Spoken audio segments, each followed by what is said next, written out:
3500 cusec ಬಿಡಬೇಕು ಅಂತ ಹೇಳಿ ಆದೇಶ ಏನು ಕೊಡ್ತು, ಅದಕ್ಕೆ ನಾವು ಅಪೀಲ್ ಆಗ್ತದೆ CWMA ಮುಂದೆ. ಆದರೆ ರಾಜ್ಯದ ಜನತೆಗೆ ತಿಳಿಸಬೇಕಾದ ನನ್ನ ಅವಶ್ಯಕತೆ ಇದೆ. CWRC ಮುಂದೆ ನಮ್ಮ CNL MD ಅವರ ಜೊತೆಗೆ ಕೆಲವು ಇಬ್ಬರು ಅಡ್ವೈಸರ್ಸ್ ಕೂಡ ನಾವು ಕಳಿಸಿರ್ತೀವಿ. ಅವ್ರು ಏನು ವಾದವನ್ನು ಮಂಡಿಸಬೇಕು ಮಂಡನೆ ಮಾಡಿದ್ದ ಎಲ್ಲ ವಾದಗಳು ಕೂಡ ದಾಖಲೆಗಳಿದೆ. ಅದಾದ ಮೇಲೆ ನಿನ್ನೆ ಕೂಡ ಅಪೀಲ್ ಮಾಡಿದ್ರು.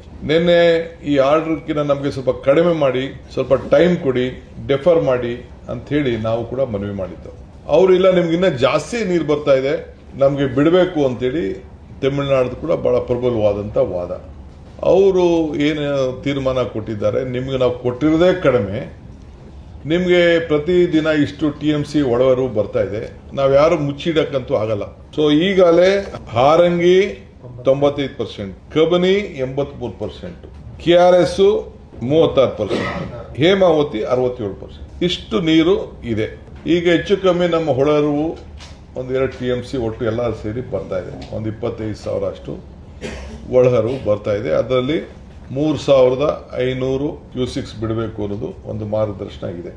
ಸೊ ಇದು ಅವರು ಕೂಡ ಅವರ ದಾಖಲೆಯಲ್ಲಿ ಕನ್ಫರ್ಮೇಷನ್ ಮಾಡಿದ್ದಾರೆ. CWRC ಮತ್ತು CWMA ಇಬ್ರು ಕೂಡ ಇಷ್ಟು ಒಳಹರಿವು ನಿಮಗೆ ಬರ್ತಾ ಇದೆ ಅನ್ನೋದನ್ನ ಅವರು ದಾಖಲೆಯಲ್ಲಿ ಕನ್ಫರ್ಮ್ ಮಾಡಿದ್ದಾರೆ. ನಿಮಗೆ ಕಡಿಮೆ ಇದೆ ಅಂತ. ಆದರೂ ಕೂಡ ನನ್ನ ಕರ್ತವ್ಯ, ನಮ್ಮ ಸರ್ಕಾರದ ಕರ್ತವ್ಯ, ನಾವು ರಾಜ್ಯದ ಹಿತವನ್ನ ಕಾಪಾಡಬೇಕು. ನಾನು ನನ್ನ ಕಷ್ಟ ಕಾಲದಲ್ಲಿ ನಮ್ಮ ರೈತರದ ಪರಿಸ್ಥಿತಿ ಏನಿತ್ತು ಅಂತ ನನಗೆ ಅರಿವಿದೆ. ನಾನು ಅದನ್ನು ಬಿಚ್ಚಿ ಮಾತಾಡೋಕೆ ಹೋಗುವುದಿಲ್ಲ. ನಾವು ಅಪೀಲ್ ಹೋಗಿನ ಮುಂಚಿತವಾಗಿ ನಾನು ನಮ್ಮ ಕೇಂದ್ರದ ಆಲ್ ಪಾರ್ಟಿ ಮೀಟಿಂಗ್ ಅನ್ನು ಕೂಡ ಕರೆದಿದ್ದೆ. ನಮ್ಮ MPs ಮೀಟಿಂಗ್ ಕರೆದಿದ್ದೆ.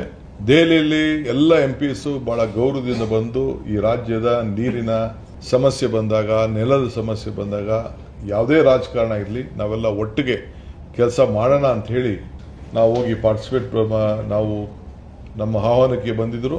ಅದಕ್ಕಿಂತ ಮುಂಚಿತವಾಗಿ ನಾನು ಪ್ರಹ್ಲಾದ್ ಜೋಶಿ ಅವ್ರ ಹತ್ರ, ಕೆಲವು ಎಲ್ಲ ಸಂಸದರ ಹತ್ರ ಕೂಡ ನಾನು ಮಾತಾಡಿದ್ದೆ. ಅವರು ಕೂಡ ಬಂದಿದ್ದರು. ಇದನ್ನು ಅಪೀಲ್ ಮಾಡೋಕ್ಕಿಂತ ಮುಂಚಿತವಾಗಿ ಅಪೀಲ್ ಕಾಪಿನೂ ಕೂಡ ನಾನು ಪ್ರಹ್ಲಾದ್ ಜೋಶಿ ಮತ್ತು ಸೋಮಣ್ಣವ್ರಿಗೆ, ಶೋಭಾಕ್ಕಂಗೆ ಎಲ್ಲರೂ ಕೂಡ ನಾನು ಕಳಿಸ್ಕೊಟ್ಟಿದ್ದೆ. ಅವರು ಕೂಡ ಅವರ ಪ್ರಯತ್ನವನ್ನು ಅವರು ಮಾಡಿದ್ದಾರೆ. ಬಹಳ ಪ್ರಾಮಾಣಿಕವಾಗಿ MPs ಹತ್ರ ನಮ್ಮ ಹತ್ರ ಎಲ್ಲ ದಾಖಲೆಗಳನ್ನು ಮಾಹಿತಿ ಎಲ್ಲ ಪಡ್ಕೊಂಡು ಅವರು ಕೂಡ ಸೆಂಟ್ರಲ್ ಮಿನಿಸ್ಟರ್ ಮೇಲೆ ಏನು ಒತ್ತಡ ತರಬೇಕು ತಂದಿದ್ದಾರೆ. ಆದರೆ CWMA ನಿನ್ನೆ ಇಲ್ಲದೆ ನಿಮಗೆ ಕೊಟ್ಟಿರೋದು ಇದನ್ನು ನಾವು ತೆಗೆದುಕೊಳ್ಳೋಕ್ಕಾಗೋದಿಲ್ಲ, ನೀವು ಇದನ್ನು ಇಂಪ್ಲಿಮೆಂಟ್ ಮಾಡಬೇಕು ಅಂತ ಹೇಳಿದ್ದಾರೆ. ನಿನ್ನೆ ಏನು ನಮ್ಗೆ ಆದೇಶ ಬಂದಿದೆ, ನಮ್ಮ ವಾದನ ಒಪ್ಪದೆ ಆದೇಶ ಬಂದಿದೆ. ಇದ್ರ ವಿಚಾರ ಚರ್ಚೆ ಮಾಡಲಿಕ್ಕೆ ನಾನು ಆಲ್ ಪಾರ್ಟಿ ಲೀಡರ್ಸ್ನ ಕರೆಸಿದ್ದೇನೆ, ಆಹ್ವಾನ ಕಳಿಸಿದ್ದೇನೆ. ಎಲ್ಲ ಮಾಜಿ ಮುಖ್ಯಮಂತ್ರಿಗಳಿಗೂ ಕೂಡ ನಾನು ಬರಬೇಕು ಅಂತೇಳಿ ರಿಕ್ವೆಸ್ಟ್ ಮಾಡಿದ್ದೀನಿ. ನಮ್ಮ ಲೀಗಲ್ ಟೀಮ್ ಹತ್ರ ಕೂಡ ಈಗಾಗಲೇ ನಾನು, ಪರಮೇಶ್ವರ್ ಅವರು ಮತ್ತು ನಮ್ಮ ರಾಮಲಿಂಗಾರೆಡ್ಡಿ ಅವರು, ಆಲ್ ಲೀಡರ್ಸ್, ಸಂಬಂಧಪಟ್ಟಂತ ಲೀಗಲ್ ಲೀಡರ್ಸ್ ಏನಿದ್ದಾರೆ ಮತ್ತು ನಮ್ಮ ಬ್ಯೂರೋಕ್ರಸಿ ಏನಿದೆ ಅವ್ರ ಹತ್ರ ಎಲ್ಲ ಕೂಡ ಚರ್ಚೆ ಮಾಡಿದ್ದೇನೆ. ಆಮೇಲೆ ಮಾಡಿಬಿಟ್ಟು ಕೊನೆಗೆ ಆಲ್ ಪಾರ್ಟಿ ಮೀಟಿಂಗ್ ಅಲ್ಲಿ ಅವರ ಅಭಿಪ್ರಾಯನ ತಿಳಿಸಿ, ಲೀಗಲ್ ಅವರು ಏನು ಹೇಳ್ತಾರೆ ಅವರ ಅಭಿಪ್ರಾಯನ ಕೂಡ ತೆಗೆದುಕೊಂಡು ಆಮೇಲೆ ಮುಂದಕ್ಕೆ ಏನ್ ಮಾಡಬೇಕು ಅಂತ ತೀರ್ಮಾನ ಮಾಡೋದು ಅನ್ನೋದನ್ನ ನಾವು ತೀರ್ಮಾನವನ್ನು ಮಾಡಿದ್ದೇವೆ. ಸೌಹಾರ್ದತೆಯಿಂದ ಇದನ್ನ ಬಗೆಹರಿಸಿಕೊಳ್ಳಕ್ಕೆ ಸಾಧ್ಯನಾ ಅನ್ನೋದು ಅವರು ಚಿಂತನೆ ಮಾಡ್ತಾ ಇದ್ದಾರೆ, ನಾವು ಚಿಂತನೆಯನ್ನು ನಾವು ಮಾಡ್ತಾ ಇದ್ದೇವೆ.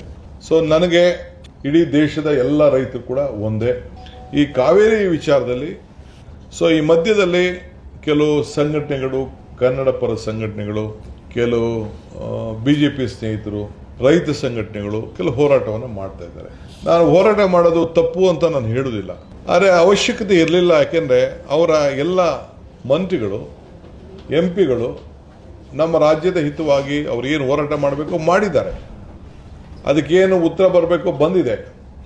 ಆಲ್ ಪಾರ್ಟಿ ಮೀಟಿಂಗ್ ಕೂಡ ಕರೆದಿದ್ದೇನೆ. ಅವ್ರ ತೀರ್ಮಾನ ಮಾಡದೆ ನಾನು ಯಾವ ತೀರ್ಮಾನ ಕೂಡ ನಾನು ಮಾಡೋದಿಲ್ಲ. ಆ ಥರದ ತೀರ್ಮಾನ ಯಾವುದು ಕೂಡ ಮಾಡೋದಿಲ್ಲ. ಅವ್ರನ್ನೂ ವಿಶ್ವಾಸಕ್ಕೆ ತೆಗೆದುಕೊಂಡೆ ಖಂಡಿತ ನಾನು ಏನು ತೀರ್ಮಾನ ಮಾಡಿದ್ರು ಮಾಡ್ತೇನೆ. ಅವ್ರ ಸಲಹೆಯನ್ನು ಗೌರವದಿಂದ ನಾವು ರಾಜ್ಯದ ಹಿತಕ್ಕೆ ಏನು ಒಳ್ಳೇದಿದೆ ಅದನ್ನೆಲ್ಲ ಕೂಡ ನಾವು ಕೇಳಬೇಕಾದ್ದು ನಮ್ಮ ಕರ್ತವ್ಯ ಇದೆ. ಆ ಕೆಲಸ ಕೂಡ ನಾನು ಮಾಡ್ತೇನೆ. ಅದಕ್ಕೆ ಎಲ್ಲರೂ ಕೂಡ ನಾನು ಆಲ್ ಪಾರ್ಟಿ ಮೀಟಿಂಗ್ಗೆ ಭಾನುವಾರ ಇನ್ವೈಟ್ ಮಾಡಿದ್ದೀನಿ. ಬರಲಿ, ಅವ್ರ ಸಲಹೆ ಕೊಡಲಿ. ನಾನು ನಮ್ಮ ಲೀಗಲ್ ಟೀಮ್ಗೂ ಹೇಳಿದ್ದೇನೆ, ಅವ್ರ ಸಲಹೆಯನ್ನು ಕೂಡ ತೆಗೆದುಕೊಂಡು ಮುಂದಕ್ಕೆ ಏನು ಮಾಡಬೇಕು ಅನ್ನೋದು ನಾವು ತೀರ್ಮಾನವನ್ನು ಮಾಡೋಣ. ಏನು ಯಾವ ರಾಜ್ಯದ ಹಿತಕ್ಕೆ ಏನು ಒಳ್ಳೇದಿದೆ ಆ ತೀರ್ಮಾನಕ್ಕೆ ನಾವೆಲ್ಲ ಬದ್ಧರಾಗಬೇಕಾದಂಥ ಒಂದು ಪರಿಸ್ಥಿತಿ ಇದೆ. ಲಾಸ್ಟ್ 100 ಇಯರ್ಸ್ ಇಲ್ಲಿವರೆಗೂ ಬಿಟ್ಟಿರೋದು lowest in the last 100 years. 100 ವರ್ಷದ ಇತಿಹಾಸದಲ್ಲಿ ನಾವು ಜುಲೈನಲ್ಲಿ ಇಲ್ಲಿವರೆಗೂ ರಿಲೀಸ್ ಮಾಡಿದ್ದು ಬರೀ 0.6 TMC ನೀರು ಮಾತ್ರ. ಇದು ಭಾಳ ಲೋಯೆಸ್ಟು. ನಾವು ಯಾವ ಡ್ಯಾಮ್ ಕೂಡ ನೀರನ್ನು ಬಿಟ್ಟಿಲ್ಲ. ಇದು ರೆಗ್ಯುಲರ್ ಫ್ಲೋ ಅಲ್ಲಿ ಹೋಗಿದೆ. ಬೆಂಗಳೂರಲ್ಲಿ ಬಿಟ್ಟ ನೀರು, ಬೇರೆ ಕಡೆ ಮಧ್ಯದಲ್ಲಿ ಬಿಟ್ಟ ನೀರು ಅಲ್ಲಿ ಹೋಗಿ ತಲುಪಿದೆ. ಸೊ ಆದರೂ ಕೂಡ ಇದ್ರ ಮಧ್ಯದಲ್ಲಿ ವಿರೋಧ ಪಾರ್ಟಿಯವರು ಕೂಡ ಕೆಲವು ಸ್ಟ್ರೈಕ್ಗಳು ಮತ್ತೊಂದೆಲ್ಲ ಮಾಡ್ತಾ ಇದ್ದಾರೆ. ನಮ್ಮ ರೈತ ಸಂಘಟನೆಯವರು ಮಾಡ್ತಾ ಇದ್ದಾರೆ. 13ನೇ ತಾರೀಕು ಬಂದು ಕೂಡ ಅಂತ ಮಾತು ಕೂಡ ನಾನು ಕೇಳ್ತಾ ಇದ್ದೀನಿ. ನಾನು ರಿಕ್ವೆಸ್ಟ್ ಮಾಡ್ತಾ ಇದ್ದೀನಿ, ಇದೆಲ್ಲ ಅವಶ್ಯಕತೆ ಇಲ್ಲ. ನಾವೇ ನಿಮ್ಮ ಪರ ಇದೆ. ಈ ಬಂದಿಂದ ನಿಮ್ಗೆ ಯಾವ ಪರಿಹಾರ ಕೂಡ ಸಿಕ್ಕುವುದಿಲ್ಲ. ದಯವಿಟ್ಟು ಇಂಥ ತೀರ್ಮಾನಗಳನ್ನು ಮಾಡಬಾರ್ದು ಅಂತೇಳಿ ನಮ್ರತೆಯಿಂದ ಸರ್ಕಾರದ ಪರವಾಗಿ ನಾನು ಮನವಿ ಮಾಡ್ತೇನೆ. ಇವತ್ತು ತಮ್ಗೆ ನಾನು ಇನ್ನೊಂದು ರಿಕ್ವೆಸ್ಟ್ ಏನಂದರೆ, ನನಗೆ ಚೀಫ್ ಮಿನಿಸ್ಟರ್ ಕೂಡ ಬರೋರಿದ್ದಾರೆ. ನಾನು 3ನೇ ತಾರೀಕು ಬರ್ತೀನಿ ಅಂತ ಹೇಳಿದ್ದಾರೆ. ನಾನು ಒಬ್ಬ ಚೀಫ್ ಮಿನಿಸ್ಟರ್ ನಮ್ಮ ಹತ್ರ ಬಂದು ಚರ್ಚೆ ಮಾಡ್ತೀನಿ ಅಂತ ಹೇಳಿದಾಗ, ರಾಜ್ಯದ ಹಿತಕ್ಕೆ ಚರ್ಚೆ ಮಾಡಿದಾಗ, ಈಗ ಹೊಸ ಚೀಫ್ ಮಿನಿಸ್ಟರು ವಿಜಯ್ ರವರು ಅವರು ಬರ್ತೀನಿ ಅಂತೇಳಿ ಅವರ ಟೀಮ್ ಆಫ್ ಲಿಸ್ಟೇ ಕಳಿಸ್ಕೊಟ್ಟಿದ್ದಾರೆ. 5-6 ಜನ ಮಿನಿಸ್ಟರ್ಸು ಬರ್ತೀವಿ ಅಂತೇಳಿ ಅವರು ಕೂಡ ಹೇಳಿದ್ದಾರೆ. ಸೊ ಅವರು ನಾವು ಫೋನಲ್ಲೂ ಕೂಡ ಈಗಾಗಲೇ ನಾನು ಹೇಳಿದ್ದೇನೆ, ಮಾತಾಡಿದ್ದೀನಿ ಅಂತ.